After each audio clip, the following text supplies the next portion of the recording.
Oke,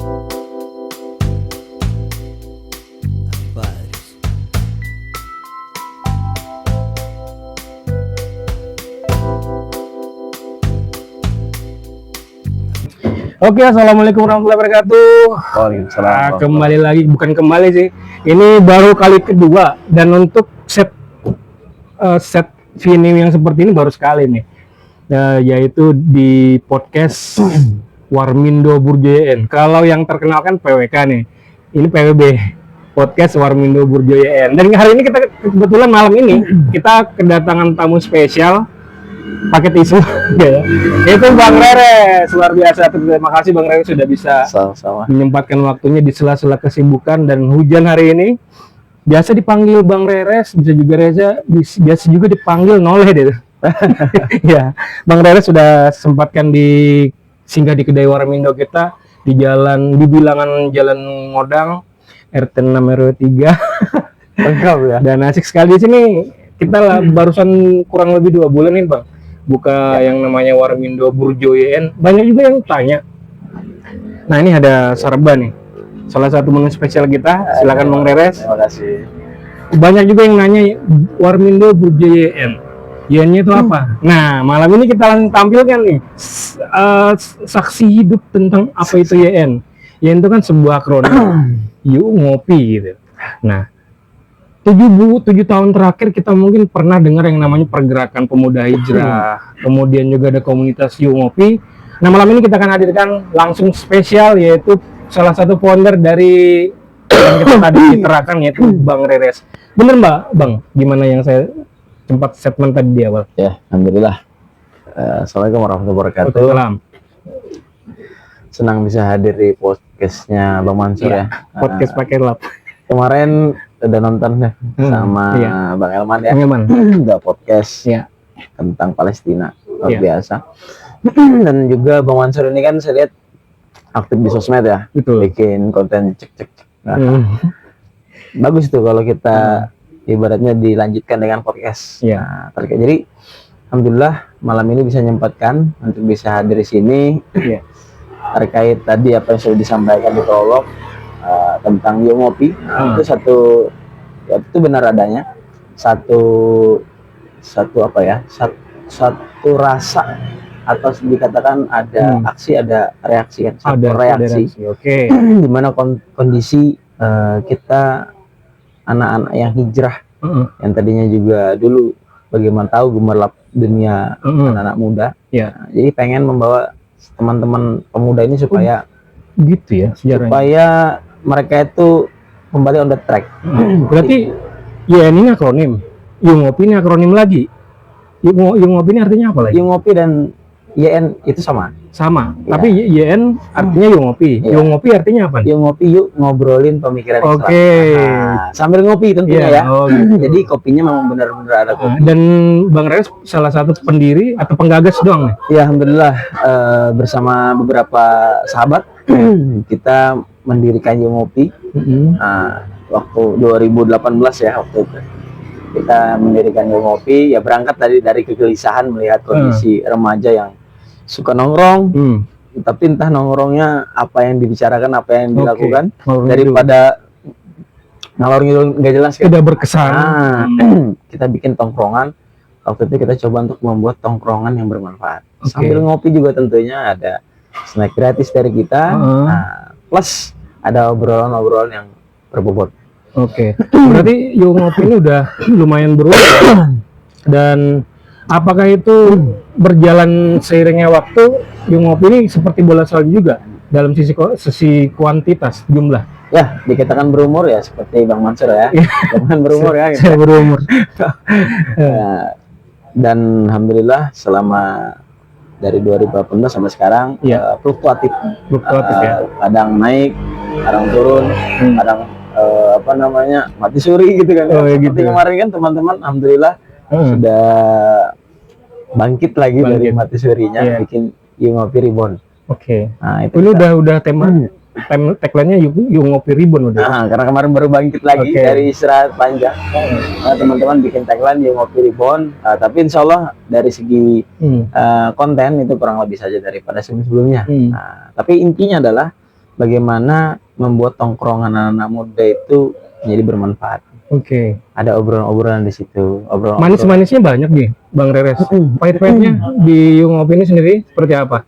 Tentunya ya, banyak kan orang kan cara memandang pergerakan-pergerakan seperti pemuda hijrah, Yung Ngopi ini kan tidak mudah diterima secara halayak umum. Iya. Sehingga tentunya ada kendala-kendala dong yang dihadapi nih. Ya, tentu pasti tidak mulus semulus apa kita katakan, tidak semulus perjalanan orang-orang yang punya privilege lah ya. Iya, iya betul. Nah, jadi Yung Ngopi itu mungkin kita tahu sendiri ya Bang ya, bagaimana ketika muncul Yung Ngopi itu di tengah-tengah di tengah-tengah kegelisahan masyarakat juga. Waktu itu permasalahan politik yang ada hari itu kan. Oh, momennya itu. Momennya kebetulan. Boleh tahu momen yang paling berbarengan dengan itu. Tahun itu 2018 ya kan, 2018 muncul. Pas momen apa tuh? Yung Ngopi kebetulan menuju 2019 itu kan ada tagline ganti presiden di situ ya. Oh gitu. Dimana pergerakan-pergerakan yang sifatnya itu membuat perkumpulan tuh banyak yang paham sendiri kan. Konteksnya seperti itu. Jadi Yung Ngopi itu termasuk yang dicurigai itu. Padahal kita kan mau bikin kajian muda ya, yang memang setiap permasalahan itu kita pandang atau kita kupas dengan sudut pandang Islam. Oke. Nah, contoh kasus yang dikaji sebenarnya tidak ada berbahaya sama sekali. Iya. Contohnya seperti apa? Tapi tetap dianggap berbahaya tuh. Walau seperti apa? Temanya apa? Contoh salah satu pernah diangkat. Yang pernah kita angkat itu Yung Ngopi itu biasanya membahas tentang bagaimana bagaimana agar pemuda itu cinta dengan Islam. Oke. Situ. Ya. Terus permasalahan fikih itu juga kita pernah angkat. Permasalahan fikih, terus juga permasalahan Palestina itu jauh-jauh hari juga kita. Oh, berarti kalau kita ambil benang merahnya, coba-coba benang merah lah ya. Iya. Yung Ngopi ini adalah pembahasan mungkin semi-semi berat tapi dibahas ala anak muda ya. Okay. Bisa jadi juga bukan dikatakan berat ya, karena wajar Bang. Kita itu sudah kayaknya kita tuh terbiasa dengan pembahasan yang receh. Iya. Sehingga ketika pembahasan itu agak serius sedikit dianggap berat. Padahal kan itu mungkin ilmu yang harus kita pahami. Mau tidak mau bakal berbenturan juga dengan itu. Karena hari-hari kita bakal berbenturan dengan itu, dengan fikih-fikih misalkan gitu kan, dengan bagaimana ketika dihadapkan antara halal dan tidak halal gitu kan, antara boleh dan tidak dalam pandangan Islam, itu kan sebetulnya ilmu yang harus kita tahu. Tapi karena konteksnya kehidupan kita itu sudah dilenakan dengan yang nyaman-nyaman, jadi kalau berbicara itu dianggap berat. Berarti kalau Yung Ngopi masih ada sampai sekarang? Alhamdulillah masih ada. Dan alhamdulillahnya dia di Warmindo ya? Nah itu dia, alhamdulillahnya terfasilitasi jadi teman-teman yang teman-teman yang di rumah mungkin ya, sekedar informasi kalau memang penasaran apa sih itu Yung Ngopi, sambil juga Bang. Nah ini nih, itu salah satu menu di sini. Saraba. Itu setiap malam Senin, minggu ke-1 dan minggu ke-3 kalau nggak salah di Warmindo sih. Habis sisa teman-teman sudah dari musola atau mungkin di rumah sudah sholat, silakan aja langsung ke Warmindo Buruyan. Dan khusus malam itu ketika ada Yung Ngopi semua free, termasuk teman-teman nanya. Gitu tuh, itu yang serunya ketika memang Bang Mansur di Warmindo Buruyan ini jualan, teman-teman ya. Betul. Tapi ketika Yung Ngopi itu lagi live, semuanya free, insya Allah. Jadi silakan hadir gitu ya. Betul. Karena kajiannya pun ya santai-santai juga, kita ngobrol bareng, dan setelahnya juga ada offline diskusi bareng-bareng, nggak masalah sih. Ya. Itu yang serunya di situ. Bang, kita beranjak ke seandainya Yung Ngopi ini sebagai salah satu literasi yang mungkin menjadi pilihan dari pemuda-pemuda pasir. Mungkin nggak Bang, kejadian yang barusan terjadi, ada pelajar ya. Ini pertama kita prihatin dulu ya terhadap kejadian yang sampai menenggut nyawa diri sendiri ya. Menurut nyawa diri sendiri ini ada, Masya Allah, Pak Wagina juga ini. Kebetulan lagi podcast. Ayo kita gabung, silakan. Kenapa? Senior kita tuh Pak Wagina. Ya.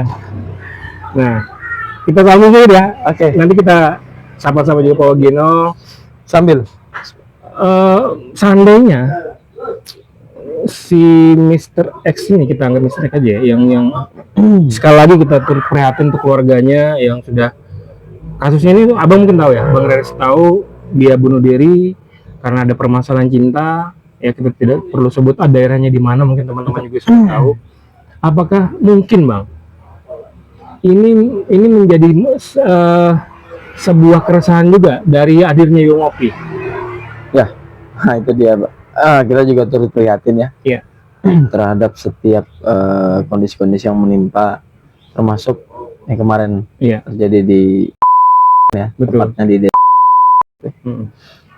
seorang pemuda yang mengakhiri hidupnya dan informasinya karena putus cinta. Dan itu ternyata bukan kasus baru, Bang. Maksudnya bukan pertama kali. Bukan pertama kali. Sebelumnya ada seorang wanita depresi, usia 34 tahun juga di daerah. Iya. Itu juga gantung diri di rumah. Case-nya hampir-hampir lah.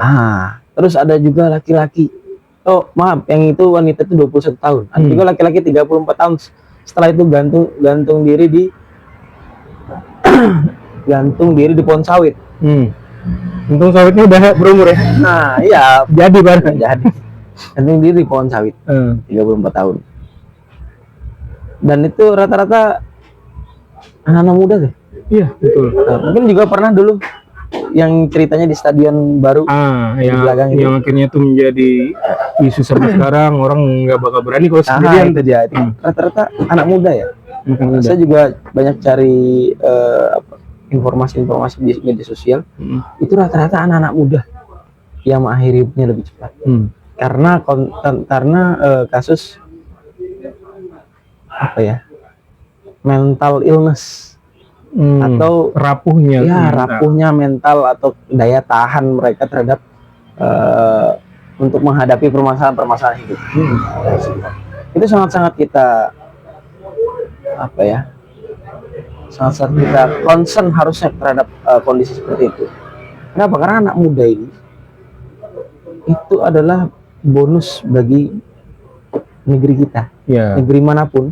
Ketika ada anak muda, nah maka anak-anak muda itu yang menjadi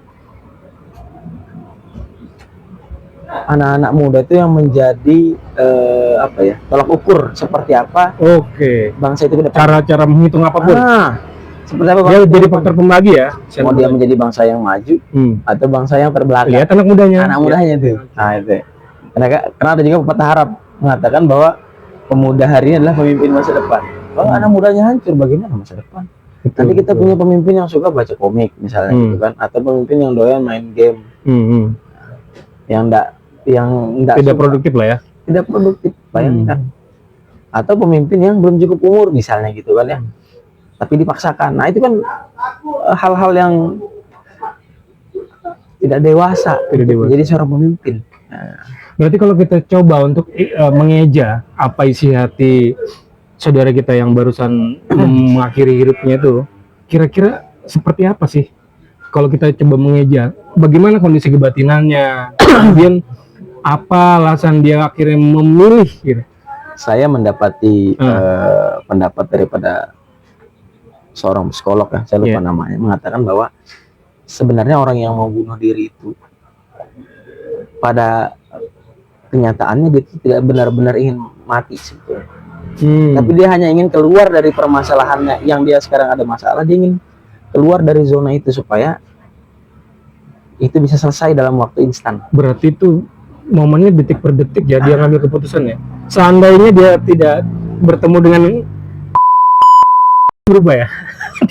Sama gini Bang, kalau kita sebagai seorang muslim kita kan memahami bahwa disitulah kesempatan setan untuk membisik-bisikin, dimana misalkan di dalam surah An-Nas bahwasanya setan itu yusufi sudurin nas, yang membisik-bisik di telinganya manusia. Itu setan. Dan setan itu bisa berupa jin dan manusia. Bisa jadi ketika kondisi seperti itu, keimanan lemah paling terpuruk ya. Mungkin memang gimana bisa dibilang keimanan kuat? Misalkan karena putus cinta, berarti kan pacaran. Orang-orang yang memiliki keimanan kuat dia tidak bakal menempuh jalan pacaran. Oke. Nah, pacaran itu kan dia sudah di situ salah arah tuh. Iya, Apalagi iya. ketika nah ini berhasil setan membujuk dia, karena setan itu akan mengajak manusia itu sebanyak-banyaknya untuk menjadi temannya dia nanti di neraka kan gitu. Maka dia mengajak itu. Di antara- Syarat-syarat untuk setan itu mudah mengajak sudah terjadi sebelumnya Nah, ya. sudah ada itu Oke. syarat-syaratnya. Yang pertama dia memang mungkin tidak dekat dengan agama. Kenapa? Iya. Pacaran ya. Iya. Terus di situ dia putus cinta dan itu masuk. Masuk. Untuk setan bisa membisik-bisiki untuk bermain di dalam hatinya si pemuda ini tadi, sehingga terjadilah konteksnya kesempatannya ada, kondisinya pas. Salah siapa bang? Negara kah? Atau pemerintah daerah kah? Atau Ini orang tua? tinggi banget ini, banyak faktor. Jadi Banyak gini, faktor. nah, diantaranya kita kan tadi bicara fakta, kita bicara analisa. Nah, kita akan sedikit menganalisa Iya. dan menambahkan analisa bahwasanya hal-hal semacam ini itu ada beberapa faktor, Bang. Ada 3, setidaknya ada 3 dimensi. Yang pertama itu faktor internal individunya. Nah, yang tadi sudahlah, Sifat segala macam. sudahlah Bukan. dia ini tidak memahami agama, dia tidak mau cari, dia tidak mau belajar, sehingga dia tidak mau buru ya. dia tidak cari. Oke. Saya tidak tahu dia tidak mau atau dia tidak cari. Nah, tapi kan kita tidak langsung tanya ke orang. Nah, tapi yang paling pertama kita memahami bahwa dia tidak paham, tidak memahami agama. Internal ini ya. Contohnya, dia pacaran, terus dia bunuh diri. Itu sudah masuk tuh nilainya, kan dia tidak paham agama dan dia tidak Sebab akibat terjadi ya. tidak mencari. Sehingga itu faktor pertama internal Oke. terpenuhi. Yang kedua, bisa jadi dia tidak dekat dengan orang tua. Itu faktor kedua. Itu salah satu faktor Tidak kedua. dekat atau tidak terlalu terbuka, boleh bedakan nggak? Kalau orang dekat itu biasanya terbuka, cerita dengan orang tua. Oh, efek dari tidak dekatan. tidak Akhirnya terbuka. dipendam dan dia mencari solusi sendiri. Nah, karena memang para psikolog mengatakan, psikolog anak ya. Sebelum yang kedua bang, yang pertama solusinya apa tuh bang? Kalau misalkan internalnya sudah seperti itu, dangkal keilmuan, Ya. nanti dia seperti apa? Nanti solusinya belakang kita bicara. Ini Oh. analisa dulu, ya kan? Oke oke. Ini kan yang pertama. Oh, siap siap. Sambil bang kita bikin kopi. Oke. Nah, yang kedua bahwa dia dengan keluarga tidak dekat, sehingga dia memendam itu sendiri. Nah, biasanya karena kata psikolog anak, orang-orang yang tidak dekat dengan orang tua, Iya. anak yang tidak dekat dengan orang tuanya, itu lebih cenderung lebih memungkinkan untuk melakukan hal-hal yang di luar nalar. Ya, contohnya tadi, ketika mencari solusi, maka solusi yang salah. Nah, karena kalau dia dekat dengan orang tua, dia pasti cerita, orang tua pasti kasih solusi. Ya minimal ada apa ya? Kalau sudah sayang sama orang tua, dekat dengan orang tua pasti ada pertimbangannya bakal jauh. Pertimbangannya Oke, pasti lebih panjang. masuk tuh masuk. Betul. Seperti itu. Para psikolog anak juga mengatakan demikian. Ketika orang tua dan anak itu tidak dekat, itu cenderung membuat anak-anak itu nanti salah arah. Iya. Nah, itu gitu. Dan yang ketiga, ini faktor sistemik. Artinya apa? Ini tidak terjadi kujuk-kujuk. Oh, tidak serta merta langsung itu ya? Tidak serta merta yang salah itu anaknya, yang salah itu orang tuanya. Tapi sistem hari ini adalah sistem yang daripada nilai-nilai agama luput. Nah, saya tidak bilang bahwa agama itu tidak ada hari ini. Agama itu ada, tapi nilai-nilai kehidupan itu dari nilai-nilai agama. Makin melenceng jadinya. Ya, artinya agama itu hanya dipakai di tempat-tempat ibadah, Ritual. tempat-tempat ritual. Betul. Di luar daripada tempat ritual, contoh kita nongkrong, kita misalkan nongkrong dengan teman-teman, kita kasih nasihat sedikit, kita sudah dibilang Pak Ustadz. Iya. Kita sudah dibilang ini bukan masjid coy. Nah, gitu kan? Oh gitu. Nah, gitu juga di tempat kerjaan gitu juga. Kasih nasihat sedikit dipanggil Pak Ustadz, dipanggil orang soleh gitu kan? Seperti sarkas. Walaupun kalau seperti Bang Rere sudah apa namanya ya? Sudah punya imun, sudah tahan lah yang seperti itu. Ya, artinya itu kan masing-masing ya. Jadi kita tidak berbicara masalah subjek kita berbicara masalah Persen ke persen bukan itu ya? bukan persen ke persennya, tapi kondisi yang niragama tadi nih. Iya. Sehingga awam kalau kita berbicara agama itu di wilayah selain wilayah suci dalam tanda kutip, masjid. Itulah akhirnya sistemik terjadi. Nah, sehingga kesalahan-kesalahan sistemik itu terjadi. Oke. Ya kan, harusnya kan kita muamalah bicara agama, sehingga tidak terkena riba, tidak terkena akad-akad batil dan sebagainya. Dalam pergaulan kita bicara agama, sehingga Tapi gini bang, akhirnya saya potong dikit ya. Ketika seseorang ya punya prestasi, atau ketika seseorang menerima bencana, itu kan mohon maaf saya sebut aja, pemerintah suka ngeklaim yang bagus nih. Kalau yang kena bencana dia tinggal, seperti yang kejadian yang bunuh diri ini, dia tidak akan mau masuk ke dalam, itu bukan tanggung jawab mereka. Gimana tuh bang ngelihat hal seperti itu terjadi? Ya gini. Jadi itu bicara akhir apa?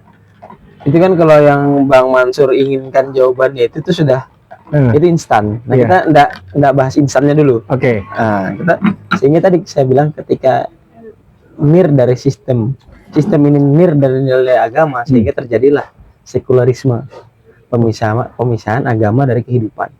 Juga termasuk pemisahan agama dari urusan bernegara. Oke, stop dulu. Sekularisme ya, itu belum dicatat. Pemisahan antara urusan agama dengan urusan duniawi. Ya. Gitu ya. Itu yang dimaksud sekularisme. Ya. Indonesia? Tidak bisa kita pungkiri. Ya. Bahwasanya negeri kita ini itu termasuk negeri yang terkena racun sekularisme. Terkena racun. Terkena stadium berapa tuh bang? Paham sekularisme. Saya tidak bisa menyebutkan stadium. Iya. Nah, tapi karena kalau kita melihat dari kondisi kerusakan hari ini cukup parah. Cukup parah ya. Cukup parah. Oke, harusnya diamputasi deh. Kan kalau kita bicara tentang membawa background saya yang dari Yongopia, biasa kita ngobrol pasti dilihat dari sudut pandang Islamnya. Oke. Nah, sebagai seorang Muslim kita meyakini Quran. Ketika ketika Allah berfirman dalam Quran, pasti kita meyakini hal tersebut. Nah, Allah itu sudah keluarkan sebetulnya nasihat itu. Kalau buka surah Ar-Rum ayat 41 itu Allah sudah sampaikan di situ. Kerusakan di darat dan di lautan itu akibat ulah tangan manusia. Itu Al-Quran bicara. Dan itu kemaksiatan artinya. Supaya apa? Supaya kita itu merasakan akibatnya. Nah, hari ini tuh coba bayangkan. Kita nggak usah bicara tentang yang kerusakan macam-macam. Bencana sudah luar biasa, banjir, ya kan? Kenapa? Karena hutan digunduli akibat tambang yang izinnya serampangan. Karena apa? Karena ada mafia di situ. Kita bicara BBM juga kemarin yang sempat langka. Nah, ini kita lebih agak lebar nih sedikit bang ya. BBM yang langka kemarin kan itu kan ulah mafia juga. Ada mafia-mafia yang bermain. Rahasia umum. Dan itu rahasia umum, bukan kita membongkar rahasia orang, bukan itu sudah jadi rahasia umum. Dan rata-rata ternyata mafianya juga berada di wilayah kekuasaan. Nah, kalau bahasa politik hari itu oligarki gitu bang. Nah, sehingga itu terjadilah kerusakan itu. Itu baru kondisi itu. Belum kita berbicara tentang pergaulan bebasnya, utang ribawinya. Yang utang bukan berarti cara nyambung ke kasus ini ya, kasus saudara kita itu. Cara nyambungnya gimana tuh? Pemerintah ada yang bunuh diri, gimana tuh cara nyambungnya? Kesalahan pemerintahnya di mana? Nggak ujuk-ujuk pemerintahnya. Nggak ujuk-ujuk pemerintahnya. Makanya tadi bilang abang tuh pengennya jawaban instan. Saya bakal kasih. Saya bakal bawa untuk berpikir dulu. Saya bawa alurnya dulu. Jadi saya bilang ketika kita tidak menggunakan sistem kehidupan kita ternir daripada nilai agama, atau kita tidak bawa nilai agama ke sistem kehidupan, maka terjadi kerusakan. Jadi mau siapapun yang memimpin, mau dia sesoleh apapun, sholat tahajud tiap malam, tapi ternyata nilai agama ini cuman stop sampai masjid, sampai mimbar. Misalkan ada seorang pemimpin, ketika dia memimpin diundang ceramah di masjid, tapi di masjid aja dia ceramah. Begitu pada kenyataan dia memimpin, dia tidak pakai itu Qurannya.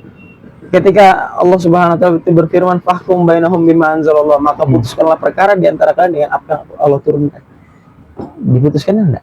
Parah banget jadinya. Udah tahu ilmunya dari itu dia. Jadi bukan konteks salah pemerintah, tapi kesalahan sistem yang mengatur, sehingga ketika siapapun pemerintahnya, siapapun yang memimpin, kejadiannya bakal itu tuh. akan kejadian. Kenapa? Karena coba bayangkan abang, sistem pendidikan kita hari ini tuh agama. Kita sebagai negeri mayoritas muslim, pelajaran agama di sekolah berapa jam seminggu? Cuman sekolah negeri pelajaran sih kalau jatuh 2 jam ya. Iya, 1 jam itu kalau nggak salah 45 menit. Ya. Berarti 1 jam ketemu seminggu depan lagi. Itu kalau gurunya nggak izin. Kalau di kuliah itu kalau muridnya nggak tidur. Kuliahan kan 2 SKS saja. Nah, di kuliah 2 SKS. Coba bayangkan. Sampai nggak bisa wudhu. Bahkan waktu saya kuliah, itu bicara di kuliah di awal PAI itu bicara toharoh. Makanya sampai nilai pendidikan agama Islam saya di kuliah itu A. Karena yang dipelajarin yang cuman apa daya cuma 2 yang dulu, yang dulu itu dipelajarin lagi, yang sudah dipelajarin di SD, di SMP, di SMA, pelajarin lagi di kuliah. Iya. Tidak sampai mempelajari hal-hal yang sifatnya menyeluruh dalam pandangan Islam. Gitu. Akhirnya secara tidak langsung hubungannya kejadianlah seperti hamil luar nikah. Saya lanjut sedikit. Oke, lanjut. Saya lanjut sedikit karena tadi pendidikan niragama. Iya. Sedangkan di sekolah ini, sedangkan kondisi kita hari ini berpacu dengan teknologi yang luar biasa, di mana ketenaran, keviralan itu lebih diagung-agungkan daripada populerisme, kecerdasan atau kecerdasan IQ maupun spiritual. Maka terjadilah itu. Yang dikatakan hebat itu kalau begini-begini, yang dikatakan cantik kalau begini-begini, yang dikatakan idola kalau begini-begini, sehingga standarisasinya bergeser. Betul. Terjadilah hal-hal yang demikian. Nah, muncullah muncullah pergaulan-pergaulan yang tadi. Yang namanya cinta itu harus diekspresikan, ya kan? Harus coklat, harus bunga, harus pegangan tangan dipoto. Lama-lama kakinya dempet dipoto, lama-lama ya terjadilah yang padahal esensi cintanya udah di situ ya. Itu dia. Tapi itu tadi karena konteksnya, karena nilai agama tidak masuk, maka nilai yang lain yang masuk. Mengisi kekosongan. Nonton film-film romantis ala barat, misalkan ala Korea hari ini ya, gitu. Mohon maaf ini kita agak karena ada ruang kosong. Ada ruang kosong. Kalau keisi nggak bakal sehingga masuk. Ya karena Islam tidak mengisi, maka yang lain yang mengisi. Ya kan? Kesalahan dari pendidikan, semua orang tua, bahkan tongkrongan bisa jadi kesalahan nggak tuh? Nongkrong dengan yang bukan mahram misalkan. Nongkrong cuman gini jadinya bang, sedikit agama, mau ke bank agama, mau buka asuransi agama, itu gimana bang? Jadi ngelihat orang jadinya ada paradigma bahwa agama ini menakutkan. Ketika bicara masalah sedikit kamu benturkan ke agama, gimana sih? Gimana kita mau leluasa, enjoy hidup ini gitu? Hidup cuma sekali gitu. Gimana ya? Nah gini, itu paradigma yang harus kita ubah. Ketika kita berbicara, ada yang mengatakan sedikit-sedikit agama, sedikit-sedikit agama. Kenapa kita tidak balik? Agama kok sedikit-sedikit kan? Gitu. Maksudnya begini bang, ketika kita meyakini sebagai seorang muslim meyakini Islam itu yang benar, yang lain salah. Maka ketika Allah katakan wa may yattaqillah yaj'al lahu makhraja, dan Allah akan memberikan jalan keluar bagi orang-orang yang bertakwa, itu adalah jalan keluar yang tidak disangka-sangka itu. Watarzuqu min haitsu la yahtasib, Allah akan memberikan pembukaan pintu rezeki dari jalan yang tidak disangka-sangka. Harusnya kita yakin dong. Ketika kita bertakwa, itu Allah bukakan jalan solusi. Ketika kita bicara tadi itu riba, kita sampaikan ini solusi 150 juta SK gitu. Siapa tuh? Iya, maksud saya gini. Instan dia. Ketika kita menyampaikan tadi itu sudah solusi. Ketika ada ketika kita menyampaikan nasihat itu solusi. Tapi bagi orang yang tadi menginginkan materi, maka dia menganggap itu penghalang. Padahal nasihat itu sendiri adalah solusi. Bahkan akhirnya dibalikin tuh. Enteng larang-larang, mana solusinya? Mana uang enteng? Padahal kan itu solusi tersendiri sudah. Cara membacanya yang salah. Ya, cara berpikirnya salah. Ketika hari ini, karena tadi itu kita sistem kehidupan itu daripada nilai-nilai agama, maka yang masuk nilai-nilai yang lain. Nah, nilai yang lain yang hari ini kuat adalah nilai-nilai kapitalis. Nilai kapitalis yang sistemnya adalah sekuler. Maksudnya kapitalis itu apa?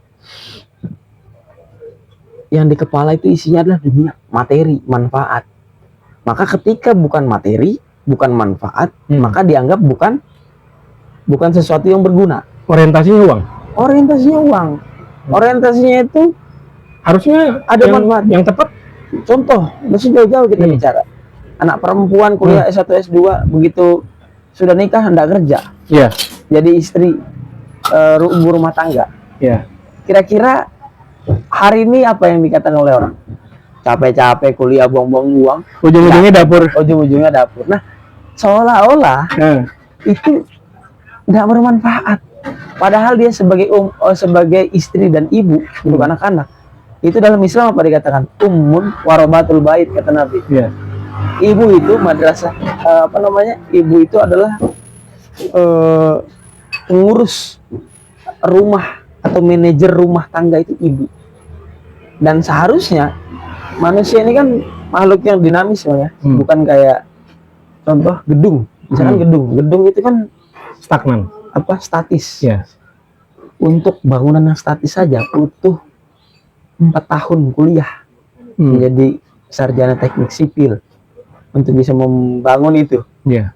Ini untuk membangun sebuah generasi peradaban manusia yang dinamis, Yang berketurunan terus. masa enggak ada sekolahnya? Harusnya kan itu ada sekolah parenting dan sebagainya untuk membangun peradabannya. Berarti kan jelas tujuan sekolah bukan untuk kerja.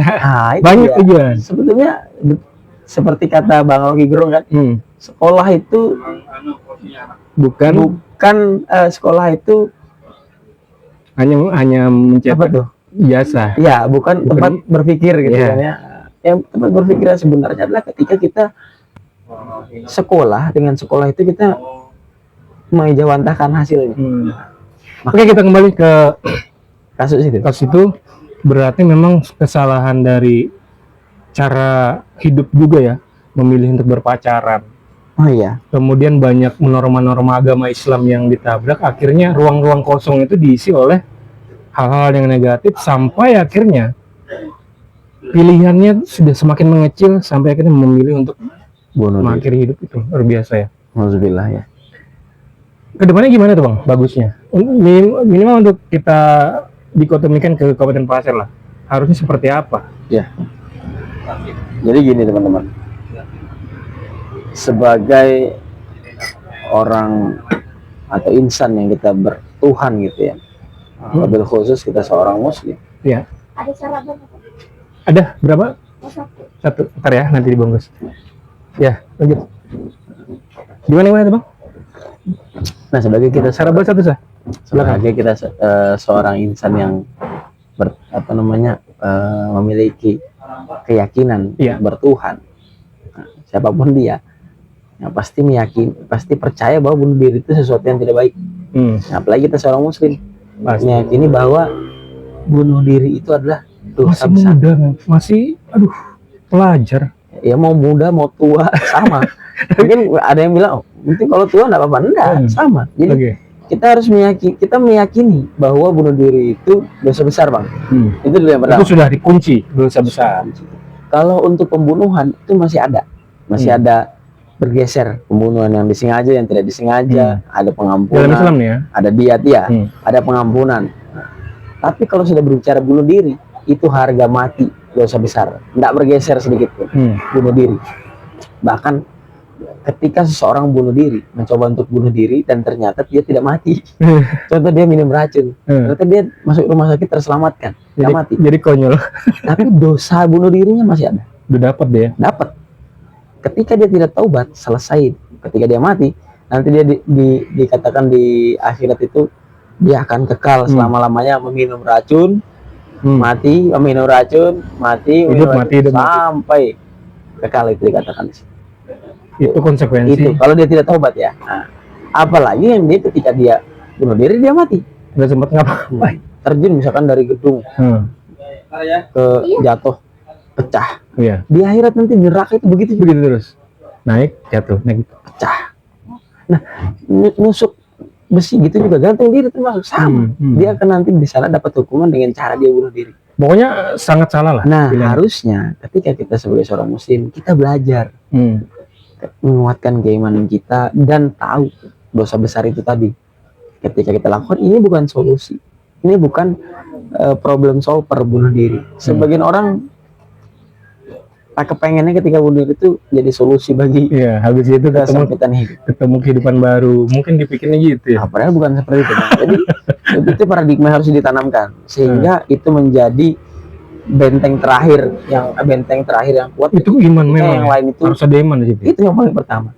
Ketika ada gempuran di sana sini, itu benteng terakhir itu nggak bakal bisa jebol. Karena pasti salah pilihannya kan ya.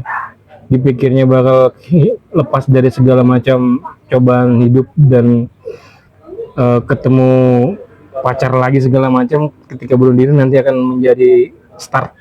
Atau selesai gitu kan, dia kira selesai. Dia kira selesai. Nah, ternyata enggak. Dan itu semua terjawab di dalam agama. Nah, itu yang pertama. Itu kita bicara terkait individu, Bang, ya. Iya. Ini solusi tadi kan, Iya. solusi yang individu seperti itu. Nah, solusi yang untuk kedua, untuk wilayah parent atau keluarga, maka itu sedini mungkin. Makanya kita dari sekarang, mungkin kita ke atas itu tidak seperti yang kita inginkan, tapi kita ke bawah harus merubah itu semua. Kita di generasi ke bawah harus merubah itu dengan kondisi, dengan cara yang berbeda. Iya. Kalau kita misalkan ya pengen generasi kita itu lebih baik, tapi caranya sama yang kita dari kita ke atas, Iya. maka nggak akan dapat hasil yang berbeda. Kata Albert Einstein kan, Iya. hanya orang bodoh yang menginginkan hasil yang berbeda dengan cara yang sama. Betul. Maka kita harus berbeda caranya. Contohnya apa?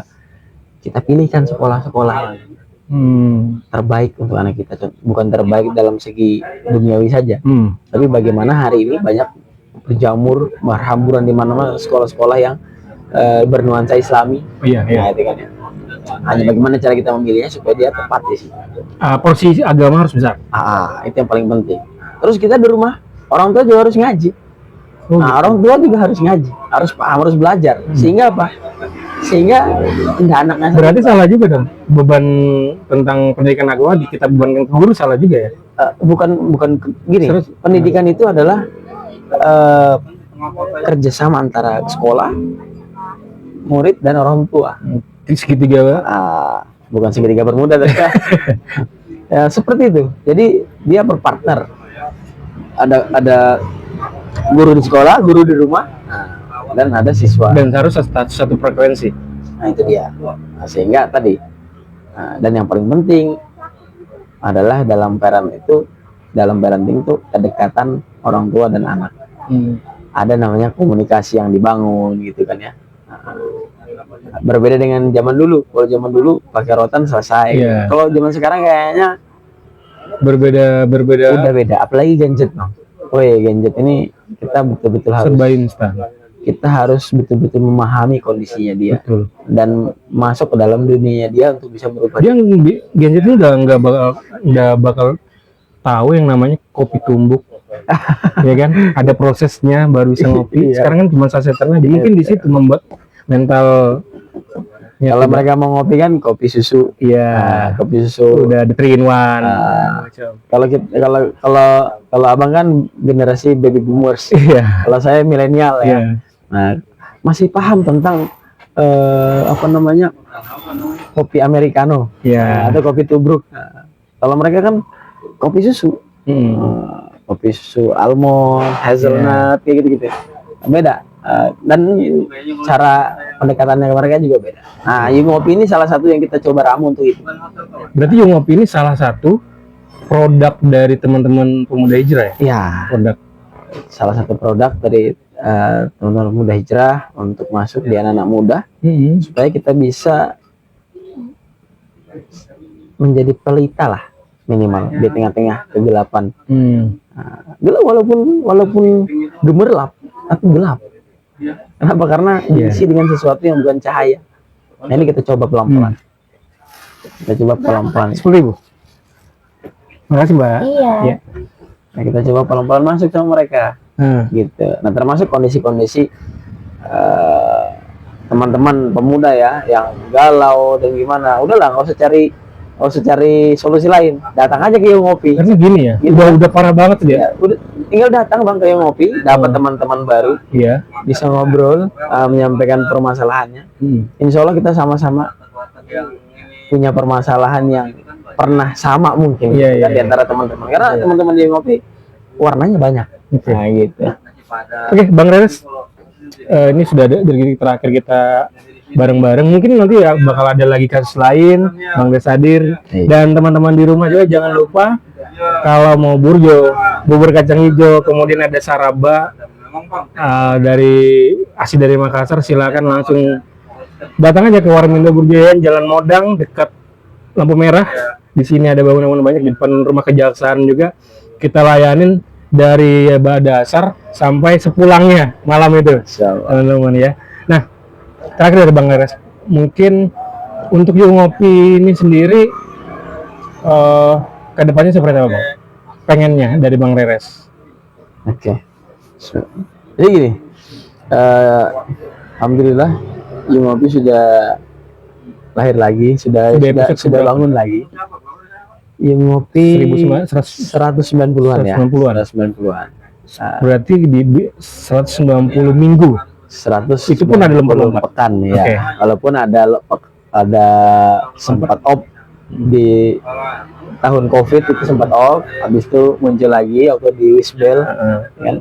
Kemarin juga sempat off, tahun kemarin. Ini alhamdulillah muncul lagi dan sekarang di Warmindo Burjoyen Jalan Modang. Oke ya. Dan harapan kami sebagai founder kemarin adalah Yung Ngopi ini menjadi mungkin untuk sementara satu-satunya kali ya tongkrongan, walaupun kemarin sempat ada juga teman-teman yang bikin yang mirip-mirip, tapi ya qadarullah mungkin tidak lanjut. Mungkin sekarang satu-satunya, tapi mudah-mudahan menjadi salah satu, bukan cuma satu-satunya, tapi salah satu opsi tongkrongan anak muda yang bermanfaat. Yang memang maksudnya bermanfaat di sini bukan hanya dari segi materi, tapi punya pemahaman yang bagus. Artinya ketika nongkrong yang bermanfaat, bukan tongkrongan yang sia-sia. Kalaupun bukan maksiat, sia-sia jangan sampai.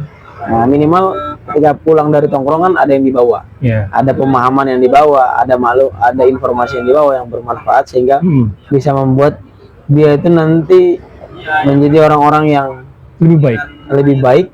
Nah, tentunya dia bisa kembali. Maksudnya ketika dia jalannya terlalu jauh dari Allah, dari agama ini, dia mudah untuk kembali. Kenapa? Karena pernah dapat dulu informasi seperti ini. Nah, minimal seperti itu. Nah, tapi lebih bagus lagi kalau nantinya dia akan membuat Yung Ngopi lainnya di tempat lain. Nah itu ya. Oke. Mungkin itu Bang Reres, terima kasih sekali lagi sudah hadir di kedai kita yang sederhana ini. Mudah-mudahan kedepannya bisa hadir lagi di sini Bang. Siap, insya Allah kalau ada undang insya Allah hadir. Iya, oke. Dan teman-teman semua pencinta podcast, ini salah satu pilihan untuk teman-teman bisa nongkrong di channel Warmindo Burjoyen. Jangan lupa subscribe, kalau bisa share dan komen. Kita sama-sama bangun salah satu cara untuk kita menjadi lebih baik lah dengan menonton channel ini. Mudah-mudahan ya ada wasilah di sini, dan saya ucapkan terima kasih untuk teman-teman semua. Akhir kata saya Mansur Satar. Saya Bang Reres. Assalamualaikum warahmatullahi wabarakatuh.